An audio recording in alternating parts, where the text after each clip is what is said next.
Bueno, respondiendo a la pregunta 1, un cuerpo tiene aceleración centrípeta y no tiene aceleración tangencial solo cuando es un movimiento circular uniforme. Por ejemplo, tenemos aquí una partícula. La aceleración tangencial va así, y aquí vendría la aceleración centrípeta. Y ¿cuándo es un movimiento circular uniforme? Cuando la aceleración angular es constante. Significa que describe ángulos iguales en tiempos iguales. Ahora, el caso contrario sería para cuando hay aceleración tangencial y no hay aceleración centrípeta. Sería cuando hay movimiento circular no uniforme. Ahora con respecto a la pregunta 2, el efecto que produce la aceleración normal o centrípeta con respecto a la velocidad es que la rapidez es constante, o sea, la velocidad es constante. Lo único que cambia es su dirección. Y con respecto a la aceleración tangencial sobre la velocidad, el módulo de la velocidad es el que cambia, del vector de velocidad es el que cambia. Y su velocidad no es constante ya. Ambos vectores son componentes intrínsecas de la aceleración.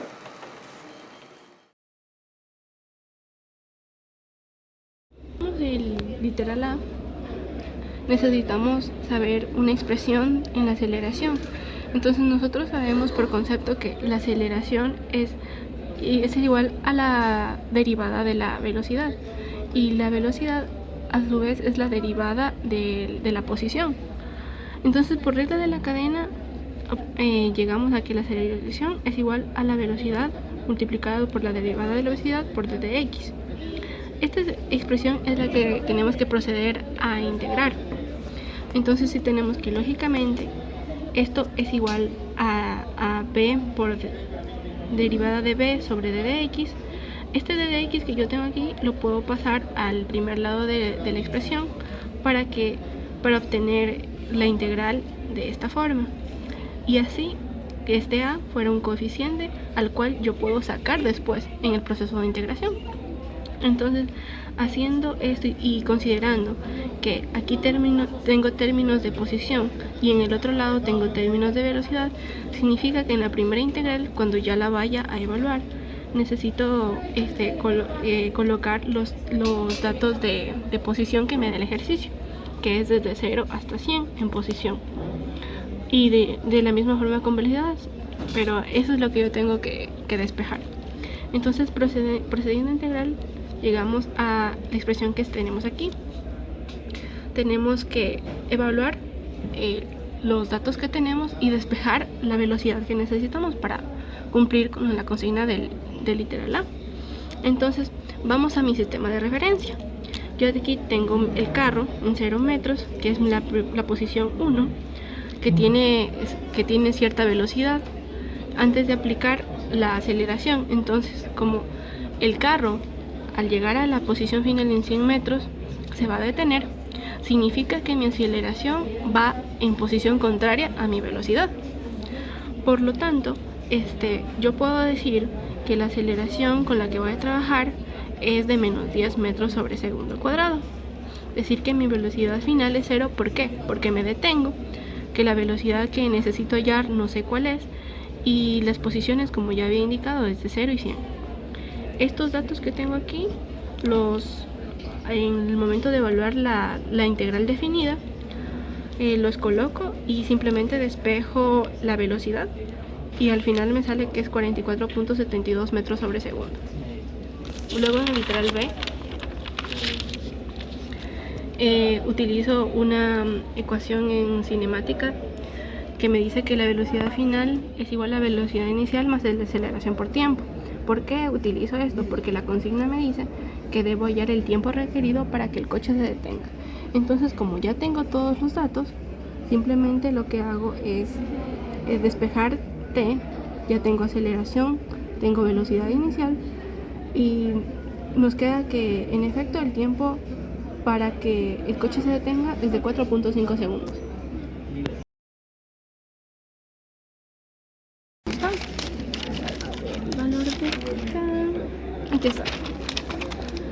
como ya establecimos en el primer problema, la aceleración es igual a la velocidad multiplicado por la derivada de la velocidad dividido para de dx. Y esto a su vez, según el ejercicio, también es igual a menos k sobre x. Estas expresiones de aquí las tengo que integrar de la misma forma como lo hice en el ejercicio anterior, con la diferencia de que aquí en la velocidad tengo que la integral definida es de 15 hasta 9 y cuando la expresión de la aceleración de menos k sobre x tiene que ser así, de 0.6 a 1.2. Acá es una constante y la puedo sacar, entonces aquí integrando nos va a quedar logaritmo natural de x. Esto sí es con la regla del exponente. Al evaluar obtenemos que k es igual a 103.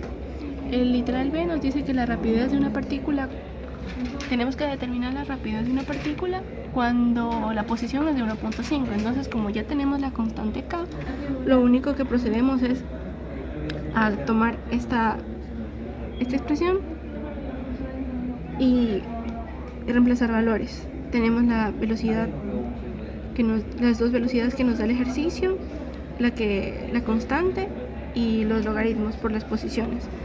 Y la velocidad es igual a 5.88 metros sobre segundo.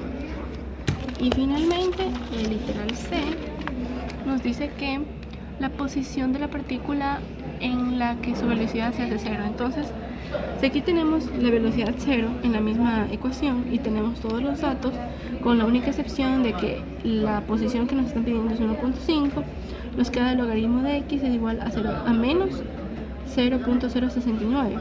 Entonces, por ley de los exponentes sabemos que el logaritmo de base natural elevado a esto va a ser el resultado de x y finalmente 0.93 metros.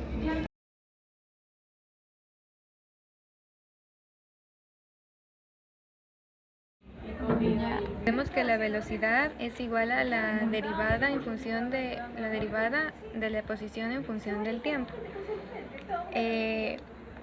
De esto vamos a traspasar la dt al otro lado para que nos quede la velocidad por dt igual a dx, y con esto ya podemos empezar a integrar. Integramos la parte de acá y la parte de acá para que nos salga la variable que queremos encontrar, que es x, que es la posición.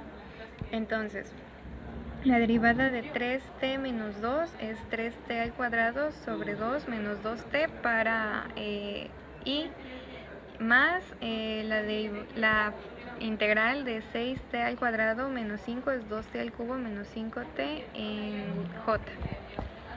Por lo tanto, para cualquier instante que nosotros queramos saber su posición, va a ser la función x en función del tiempo, 3t al cuadrado menos sobre 2 menos 2t y más 2t al cubo menos 5tj metros.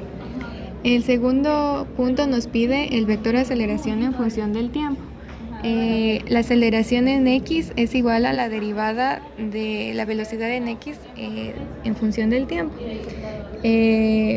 La velocidad que nosotros tenemos es 3t menos 2i más 6t al cuadrado menos 5 que nos ofrece ya el ejercicio. Derivamos esta función para obtener la aceleración. Y es 3i más 12j al momento de derivar, y esta sería la aceleración en función del tiempo que nos pide el ejercicio. Que la aceleración es la variación de la velocidad con respecto a la variación del tiempo, y también tenemos nuestra ecuación que ya nos la plantearon acá arriba, que nos dice que A es igual a K por T. Lo que vamos a hacer aquí es lo siguiente: vamos a pasar este valor, la derivada de t, con el valor de la aceleración, y vamos a hallar la integral de estos dos valores que tenemos en este caso. Pero aquí en la aceleración vamos a reemplazarlo por los valores que nos dan acá arriba, que es k por t. En este caso k sería una constante. K es una constante que no depende de las demás variables, por lo tanto podemos sacar de la ecuación y integraríamos a partir de t igual a db Ya integrado nos quedaría acá que multiplica a t al cuadrado dividido por 2 evaluado de t sub 0 hasta t y b evaluado desde b sub 0 hasta b. Siguiendo con el procedimiento, ¿cómo se llama esto? T. Entonces tenemos t final menos t inicial dividido por 2 multiplicado por k, que es nuestra constante, y b final menos b inicial. Reemplazamos valores, en este caso tomamos como velocidades y como tiempo inicial el tiempo de 0 y la velocidad de 16 metros sobre segundo, y reemplazamos en la fórmula. Tenemos k es igual a 1 menos 0 dividido por 2 y igual a 15 menos 16. Realizando los respectivos procedimientos y los respectivos cálculos, obtenemos que nuestra constante vale igual a menos 2. Para el literal b, la velocidad, hallar la velocidad y la posición cuando t es igual a 7. En este caso vamos a hacer un procedimiento similar al que hicimos arriba en el literal a. Vamos a tener que nuestra aceleración es igual a la variación del tiempo, la variación de la velocidad con respecto a la variación del tiempo, y también tenemos nuestra fórmula planteada, que es igual a aceleración es igual a constante por t. Reemplazamos a por nuestros valores dados y nos quedaría acá por t es igual a db sobre dt. Reemplazamos en este caso el tiempo de 7 que nos dan y reemplazamos también nuestra constante, que sería menos 2. En este caso nos va a dar un valor de 14. Pasamos la derivada del tiempo al otro lado multiplicando, y obtenemos una ecuación de menos 14 de t es igual a db. Integramos las derivadas que tenemos aquí, no serían derivadas, integramos estos valores y obtenemos la ecuación menos 14 t es igual a b. Reemplazamos t por el valor que nos dan de 7 y nos quedaría una velocidad igual a menos 98 metros sobre segundos.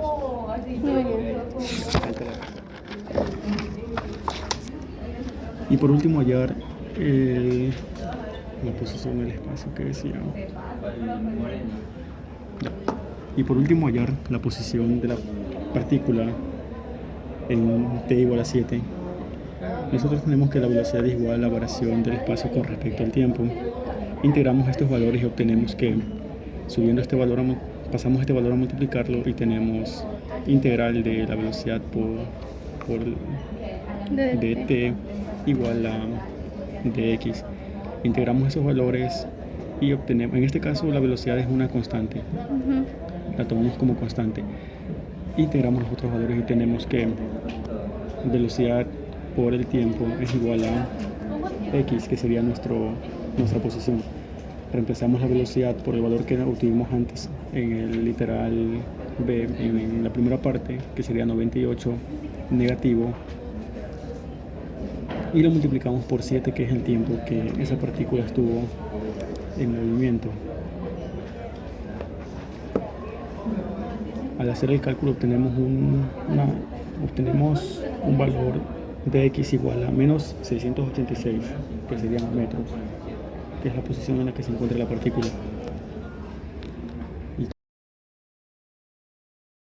Bien, para la literal a tenemos que tener en cuenta que la velocidad es igual a la primera derivada de la ecuación que tenemos aquí arriba, y es lo que vamos a hacer acá. Derivamos esta ecuación, obtenemos la siguiente. Esta sería la primera derivada de la ecuación que nos dieron al comienzo, que es la de acá arriba. Nos dice que hallemos los tiempos para el cual la velocidad es igual a 0. Entonces nosotros tenemos que igualar esta ecuación, la nueva ecuación que tenemos, la tenemos que igualar a 0. Y en este... Ya, ahí la cuerda está ahí. A ver, le igualamos a 0. ¿Qué más hacíamos? Ya. Y tenemos una ecuación cuadrática. La resolvemos y obtenemos dos valores de t. En este caso tenemos t igual a 4 y t igual a 2, que serían los tiempos para el cual la velocidad es igual a 0. Para el literal b tenemos que tener en cuenta también que la aceleración es la segunda derivada de la ecuación que nos dieron al comienzo. Entonces como ya tenemos derivado como ya tenemos la primera derivada, que es la que está aquí, simplemente derivamos por segunda vez para obtener la segunda derivada y nos quedaría este resultado de acá. Nos dicen que hallemos el desplazamiento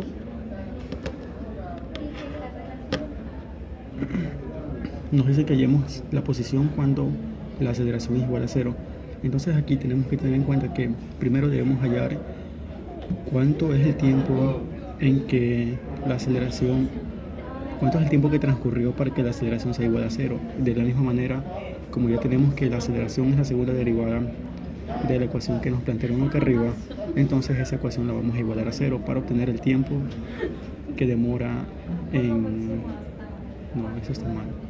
Para obtener el tiempo en que la aceleración se hace 0. En este caso nos dio un tiempo igual a 3.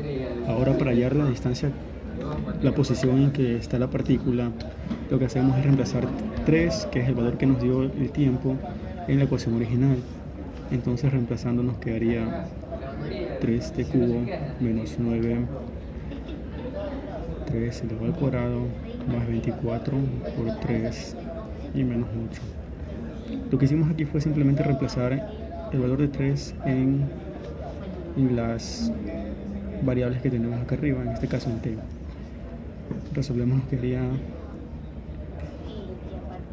menos más y menos 8.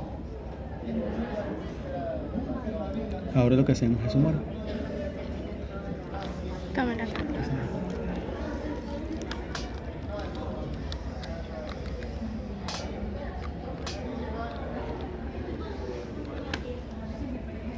Y el desplazamiento, la posición de la partícula nos da, no es partícula. Del Rayecito. móvil. Sí, es una partícula. Ya. Y la posición de las partículas nos da igual a 10 metros. Y esa es la respuesta del literal B. Ya. Del ejercicio 6. Sí. Ya. Y ahí queda el video. Ahora déjame ver el siguiente.